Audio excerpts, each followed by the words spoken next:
নেত্রকোনায় উন্মুক্ত final football খেলা অনুষ্ঠিত। রিপোর্ট করেছেন জাহাঙ্গীর আলম।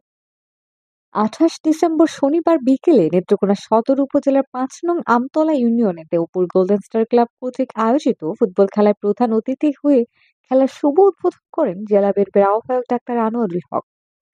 বিশেষ অতিথি হিসেবে উপস্থিত ছিলেন জেলা বিএনপির যুগ্ম আহ্বায়ক তাজিজুল ইসলাম ফারাজ সুজাত, জেলা বিএনপির যুগ্ম আহ্বায়ক এস এম মনিরুজ্জামান দুদু, আমতলা ইউনিয়নের সাবেক চেয়ারম্যান ও জেলা বিএনপির সদস্য শফিউল্লাহ শফি, নেত্রকোনা পৌর বিএনপির ভারপ্রাপ্ত সভাপতি কামরুল হক, জেলা ছাত্রদলের সাধারণ সম্পাদক অনিক মাহবুব চৌধুরী, নেত্রকোনা মডেল থানার অফিসার ইনচার্জ কাজী শাহ নেওয়াজ, লক্ষ্মীগঞ্জ ইউনিয়নের সাবেক চেয়ারম্যান ও জেলা বিএনপির সাবেক সাংগঠনিক সম্পাদক শফিকুল কাদের সুজা সহ জেলা ও ইউনিয়নের সকল স্তরের নেতাকর্মী এবং ফুটবল প্রেমী জনতা।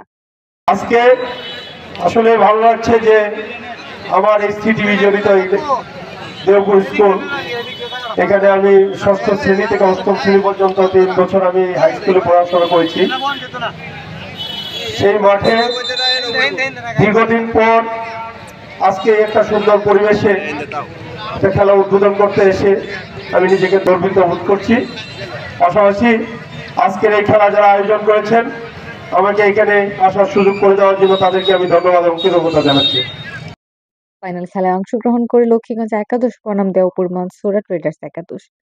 দেওপুর মানসুরা ট্রেডার্স একাদশকে ২-১ গোলে হারিয়ে বিজয়ী হয় লক্ষ্মীগঞ্জ একাদশ। পরে বিজয়ীদের মাঝে জেলা বিএনপির আহ্বায়ক ডাক্তার আনোয়ারুল হক পুরস্কার তুলে দেন।